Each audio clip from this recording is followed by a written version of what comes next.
Hello friends, welcome to mokkasamayal. என்ன இது carrot வந்து வீடியோ எடுத்துட்டு இருக்கேன்னு பாக்குறீங்களா? இல்ல இது வந்து கேரட்ல கேரட் ஜூஸ் வச்சு செஞ்ச கொழுக்கட்டை. இதே மாதிரி நீங்களும் செய்யணுமா? வாங்க வீடியோக்குள்ள போகலாம். ஃபர்ஸ்ட் கொழுக்கட்டைக்கு பூரணம் ரெடி பண்ணிடுவோம். ஒரு கடாய் எடுத்துக்கோங்க. அதுல கொஞ்சம் நெய் விட்டுட்டு வேர்க்கடலையை வந்து ஆட் பண்ணி லைட்டா அப்படியே வறுத்துக்குங்க. கூடவே ஒரு 4-5 முந்திரி பருப்பு, கொஞ்சமா தேங்காய் ஆட் பண்ணிட்டு இதெல்லாம் நல்லா அப்படியே வறுத்து எடுத்துக்கோங்க. அப்புறம் வெல்லம் கொஞ்சம் ஆட் பண்ணிக்கலாம். இப்போ பூரணத்துக்கு எல்லாம் நல்லா பருப்பெல்லாம் நல்லா வறுத்தாச்சு.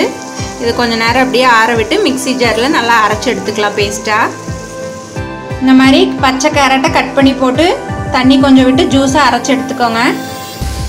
இதை ஃபில்டர் பண்ணி கேரட் ஜூஸை வந்து தனியாக எடுத்து வச்சுக்கலாம். கொழுக்கட்டைக்கு மாவு தயார் பண்ணிடலாம். நான் வந்து இது இடியாப்ப மாவு எடுத்திருக்கேன். நீங்கள் வந்து பச்சரிசி மாவு இருந்தால் அதை வந்து லைட்டாக மிதமான சூட்டில் வறுத்துட்டா அதை கூட நம்ம யூஸ் பண்ணிக்கலாம்.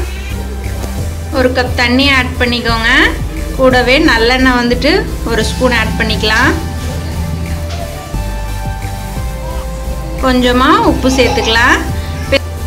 தண்ணி வந்து லைட்டாக கொதிச்சதுக்கப்புறம் எடுத்துகிட்டு வந்து மாவோட கொஞ்சம் கொஞ்சமாக ஊற்றி அப்படியே கிளறுங்க. சப்பாத்தி மாவு பதத்துக்கு இது பிசைஞ்சு எடுத்துக்கோங்க. இப்போ இது கேரட் கொழுக்கட்டைன்னு சொன்னதுனால கேரட் ஜூஸை வந்து கொஞ்சம் கொஞ்சமாக ஆட் பண்ணி அப்படியே மாவு பிசைஞ்சுக்கலாம். இது அந்த கலரே வந்துட்டு நமக்கு கேரட் மாதிரி வரும். சப்பாத்தி மாவு பதத்துக்கு நல்லா மாவு பிசைஞ்சாச்சு. நம்ம இப்போ இதை வந்துட்டு சின்ன சின்ன பால்ஸாக பிடிச்சி நம்ம வந்து கோன் ஷேப்பில் வந்து தயார் பண்ண போகிறோம். கேரட் ஷேப் வேணுங்கிறனால ஃபஸ்ட்டு கோன் மாதிரி செஞ்சுக்கலாம். பூர்ணம் இந்த மாதிரி மிக்சியில் நல்லா அரைச்சி எடுத்துக்கோங்க 1-2.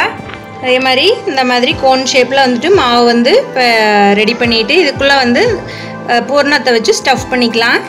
இந்த மாதிரி ஸ்டஃபிங்லாம் வச்சு கேரட் ஷேப்பில் வந்துட்டு ரெடி பண்ணிவிட்டு இதை இட்லி சட்டியில் வச்சு அவிச்சு எடுத்துடலாம். இப்போது இட்லி பாத்திரத்தை சூடு பண்ணிவிட்டு இந்த மாதிரி நம்ம ரெடி பண்ணி வச்சுருக்கிற கொழுக்கட்டையெல்லாம் வச்சிடலாம். இது ஒரு 10 நிமிஷம் அப்படியே வேகட்டும். பாருங்கள், சூப்பராக நமக்கு கொழுக்கட்டையெல்லாம் வெந்துருச்சு. 10 நிமிஷத்துக்கு ஆயிடுச்சு. இப்போ நம்ம வந்து இதை வந்து ஒரு பிளேட்டுக்கு ட்ரான்ஸ்ஃபர் பண்ணிடலாம். பாருங்கள், கேரட் மாதிரியே நமக்கு கொழுக்கட்டை வந்து சூப்பராக தயாராகிடுச்சு. இதே மாதிரி நீங்களும் ட்ரை பண்ணி பாருங்கள். உங்கள் குழந்தைங்களுக்கு இந்த மாதிரி வித்தியாசமாக செஞ்சு கொடுத்தீங்கன்னா ரொம்ப விரும்பி சாப்பிடுவாங்க. எக்ஸாக்டாக இன்னும் கேரட் கலர் வரணுன்னா கொஞ்சம் ஃபுட் கலர் ஆட் பண்ணிக்கோங்க. இந்த வீடியோ யூஸ்ஃபுல்லாக இருந்தால் உங்கள் ஃப்ரெண்ட்ஸ்க்கும் ஷேர் பண்ணிக்கோங்க. எங்களோட சேனலை சப்ஸ்கிரைப் பண்ணுங்கள். தேங்க்யூ.